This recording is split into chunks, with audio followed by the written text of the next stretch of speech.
Assalamualaikum warahmatullahi wabarakatuh. Semangat pagi teman-teman. Hari ini tanggal 10 November 2025.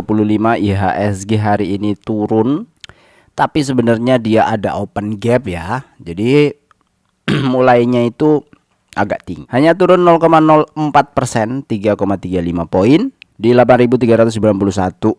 Volume hari ini agak gede sih. Asingnya masuk juga rata-rata. Dia sepertinya masih akumulasi, nambah muatan. Hari ini saya akan bahas dua saham dividen yang cukup tinggi. Pertama adalah MPMX dan yang kedua adalah CLPI. Kita bahas dulu di MPMX untuk laporan keuangannya, karena untuk yang kuartal 3 belum pernah saya bahas sepertinya. Jadi sekalian aja maraton nanti kita bahas ya, mungkin 22 atau 33 saham lah ya, setiap hari atau setiap ada kesempatan. Untuk aset kas setara kas dari 1,8 T menjadi 1,3 T. Ada penurunan sekitar 500 miliar untuk MPMX di September 2025 dibandingkan Desember 2024 yang lalu. Karena periode dividennya juga masih agak lama, jadi nggak ada masalah ya. Aset tidak lancarnya aman-aman aja, 5,3 T dari 5 T. Aset total dari 8,8 ke 9 triliun. Lalu utang aman aja, naik hanya sekitar berapa nih, 300 nih ada di utang usaha, dan itu aman saja karena utang usaha. Liabilitas jangka panjangnya oke, tidak ada masalah. Ekuitasnya juga tidak ada masalah. Untuk pendapatan 11,8 ke 11,4 turun dikit, tapi di tengah gejolak ekonomi yang hampir semuanya turun, dia hanya selisih sekitar 400 miliar, 300 miliaran. Menurut saya ini sesuatu yang bagus, apalagi biaya pokok pendapatannya juga turun nih, 10,7 ke 10,4. Jadi ini bagus banget, sehingga laba brutonya bisa dipertahankan ya, 1048 ke 1006. Jadi masih kepalanya masih 1 triliun. Terus beban usaha, pendapatan lain, beban lainnya menyebabkan laba usahanya juga tidak turun terlalu signifikan, dari 495 ke 462. Jadi masih bagus banget untuk MPMX, sehingga laba per saham total aja langsung total general di bawah dari 100 ke 93. Jadi turun dikit, nggak masalah. Saya bilang nggak masalah karena dibandingkan dengan perusahaan lain yang rata-rata turun. Jadi hanya beberapa perusahaan aja yang naik ya, termasuk IPCC itu naik. Terus saldo laba September 2024 itu 2,7 T.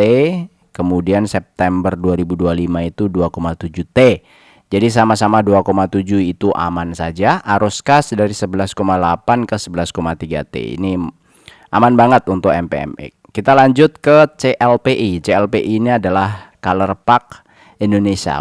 Sebelum ke itu saya mungkin kenalin dulu lah yang belum tahu MPMX itu siapa. Ini ya, MPMX itu anak usahanya Saratoga Investama Sedaya, kemudian Persada Capital Investama, dan juga publik, pemegang saham mayoritasnya di Saratoga. Jadi ada MPM distributor motor, asuransi, rent, finance. Kemudian ini adalah sebaran jaringan operasionalnya. Distributor itu 266 dealer. Kemudian motor ada 40, insurance 16, rent ada 29, kemudian finance ini sama JAKS itu ada 95 cabang. Ini historinya dari 1987 sampai 2024. Ya macam-macam ya. Aduh, ini saya agak batuk sedikit teman-teman, sorry. Suaranya agak berbeda dikit. Dewan Komisaris ada Pak Edwin Suryajaya dan lain-lain.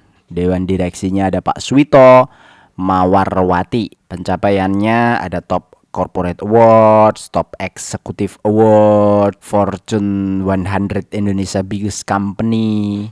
Ya berarti termasuk 100 perusahaan dengan kapitalisasi yang cukup besar ya di MPMX. Itu adalah MPMX. Lalu kita ke CLPI ya. Siapa itu CLPI? Itu adalah Color Park Indonesia. Dia yang belum pernah lihat, belum pernah review atau baru-baru ini saja kenal. Ini adalah perusahaan yang memproduksi manufacturing tinta cetak untuk kemasan. Terus di tahun 2024 mengembangkan usaha trading untuk adhesif, film, dan resin. Terus dia punya pabrik ya, 2 pabrik di Tangerang dan Gresik. Nah ini pabriknya kalau dilihat sebenarnya nggak terlalu bersih dibandingkan pabrik manufaktur yang lain. Komposisi jualan 50% ink dan coating, 20% film, 30% adhesif. Jadi sudah 50-50 nih antara tinta dan packaging ya.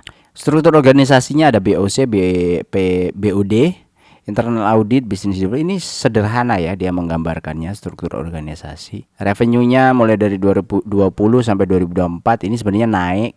Agak turun nih 2022 sampai 2023. Kalau lihat revenue itu ada di grafir, coating, film, adhesif. Ini yang adhesif nih naik terus nih, bagus nih. Filmnya yang naik turun, coatingnya agak turun dikit ya. Sales volume yang bagus naik terus ya adhesif. Film naik turun, inknya turun dan naik di 2024. Oke, langsung aja kita ke laporan keuangannya dia.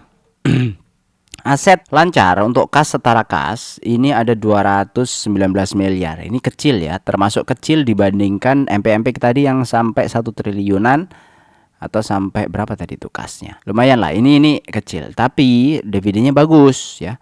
Aset tidak lancar ini ada 100, kemudian total aset sekitar 800, nggak nyampe 1 T. Terus liabilitas 200 miliaran, total liabilitas 240 miliar, aman. Nggak ada masalah. Ekuitasnya 500. Terus penjualan, nah ini bagus nih, 2024 ke 2025 682 ke 714. Laba bruto 89 ke 98, ini bagus juga. Laba usahanya juga naik, laba sebelum pajak naik, laba periode berjalan naik.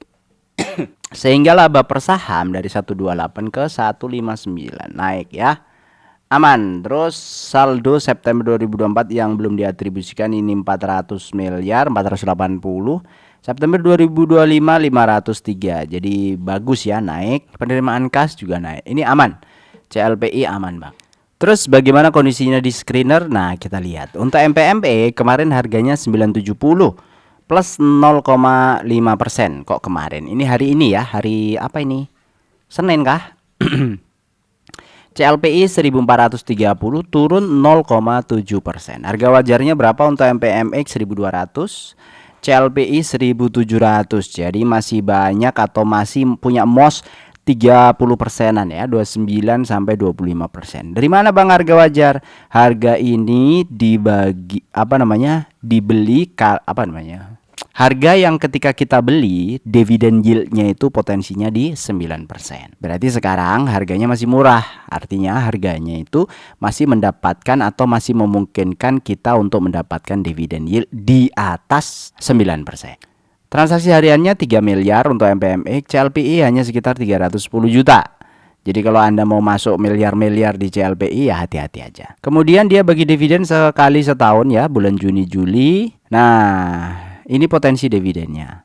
EPS-nya untuk MPMX 123, CLPI 212. Nah, kalau dia bagi dividen itu MPMX biasanya 92%, CLPI 76%. Kalau dengan histori yang sama ya kira-kira per tahunnya dia akan bagi itu sekitar 113, 161. Jadi dapat yield sekitar 11,7 dan 11,3%. 2023 pernah bagi juga untuk MPMX 11% kalau harga sekarang. 2024 juga bagi juga 12% kalau di harga sekarang. Jadi bagi 115 dan 120. Ini baginya fix ya. Yield itu tergantung harga kita masuknya di berapa. CLPI juga sama, 128 dia bagi 2023 itu setara 9%, 139 di 2024 setara 9,7. Nah, kalau ternyata tahun ini bagi 161 berarti growth-nya punya dividen ini CLPI bagus banget ya. Bagus banget. Ini hebat loh, 2023 ke 2024 nih naik itu bagus dia. Terus dia punya dividen streak juga, sudah 7 tahun berturut-turut nih MPMX. Ini di catatan saya. CLPI 15 tahun berturut-turut itu bagi dividen. Jadi harusnya tahun depan tidak ada kendala. Sampai tahun ini pun di November tidak ada masalah. Jadi harusnya aman-aman saja untuk MPMX dan CLPI. Lalu bagaimana kalau kita investasikan ini atau kita simulasikan di simulasi dividen investing untuk persiapan pensiun? Kemarin ada yang minta simulasinya 10 juta aja modal awal bang, investasinya 500 ribuan aja. Investasi 500 ribuan saja per bulan. Oke, nggak apa-apa, kita simulasikan ya. Artinya targetnya jangan tinggi-tinggi. Kalau 500 ribuan sebulan berharap dapat dividen 10 juta per bulan, yaitu ketinggian ya ekspektasinya. Tapi nggak apa-apa, kita coba dulu dengan 500 ribu per bulan selama 25 tahun kita nabung. Modal awal 10 juta, hasilnya berapa? Kita punya dividen itu bisa sampai 10 juta per bulan. Yo, bener loh ini 10 juta. Dari 1 miliar di tahun ke-25 dengan 500 ribuan itu 1 miliar di tahun ke-25. Artinya dengan dividen 126 juta setahun, maka sebulannya sekitar 10 juta. Nggak mungkin bang, cuma 500 ribu masa dapatnya segitu? Ya faktanya begini, tahun pertama 16, dapat dividen 1 tahun tuh cuma sejuta. Tahun kedua 22 dapat dividen 2,7. Tahun ketiga 29 dapat dividen 3, ya. 29 plus 2, 29 plus 27 ya. 32 dapat dividen 38. Terus gitu terus sampai tahun ke-10 itu baru 124 juta. Baru dapat 16 jutaan nih setahun. Baru tahun ke-15 sudah mulai nih dari 100 ke 200 juta, ke 500 baru ke 1 miliar. Ya, 5 tahun ini jadi 1 miliar nih dari 500. Itulah capital gain. Nah, namanya capital. Jadi capitalnya makin gede juga gainnya. Yang penting yieldnya tetap. Makanya eksponensial begini ya grafiknya. Nah, kalau kita simulasikan dengan seperti biasanya, modal pertama 50 juta, kemudian cicilan per bulannya 2 jutaan. Kenapa saya masukkan 2 jutaan? UMR itu kan sekitar 5 jutaan ya. Dengan UMR 5 jutaan kalau masih muda, umurnya dimulai itu sebelum nikah. Dimulai umur 20 berapa? Kalau UMR biasanya kan SMK lulus di umur 18 tahun. Nggak apa-apa, dapat gaji 5 juta, 3 juta dipakai untuk makan, minum, bayar kosan, 2 juta dipakai untuk investasi. Udah, fokus di situ. Bisa nggak? Bisa harusnya. Kalau nggak bisa, ya bekerja keras supaya bisa. Pokoknya dipaksa. Nah, dengan kondisi seperti ini, nabung 25 tahun, target kebutuhannya 10 juta per bulan untuk harga hari ini atau untuk nilai hari ini, maka future value untuk dividennya itu diharapkannya adalah 18 juta per bulan atau 222 juta per tahun. Dengan begitu, maka kita nabung selama 25 tahun, kecapai nggak? Kecapai. Ini garis merah ini adalah target, yang hijau ini adalah aktualnya. Aktualnya bisa dapat 43 juta per bulan. Artinya di tahun ke-25 itu sudah punya aset sekitar 4,4 miliar dan masuk di dividennya itu 500 jutaan atau di dividen yang diterima itu sekitar 43 juta per bulan. Oke, saya pikir cukup ya untuk video kali ini. Ada yang ditanyakan nanti taruh aja di kolom komen. Buat teman-teman yang support saya di join di YouTube, terima kasih banyak.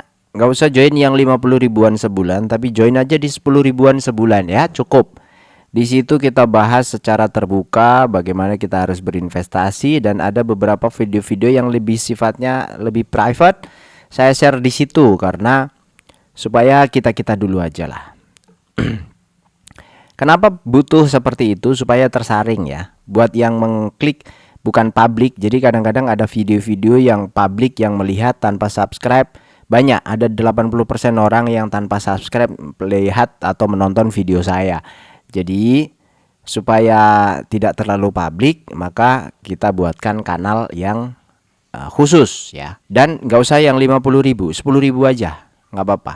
Karena di YouTube dipakai atau dibikinnya itu dua kanal ya, dua apa istilahnya ya, intinya dua jenis gitu. Makanya saya bingung mau bikin satu, waktu itu nggak bisa, ya udah bikin dua, yang satu 10 ribu, satu 50 ribu. Di yang satu itu harusnya nggak dapat video, tapi faktanya aktualnya saya kasih videonya.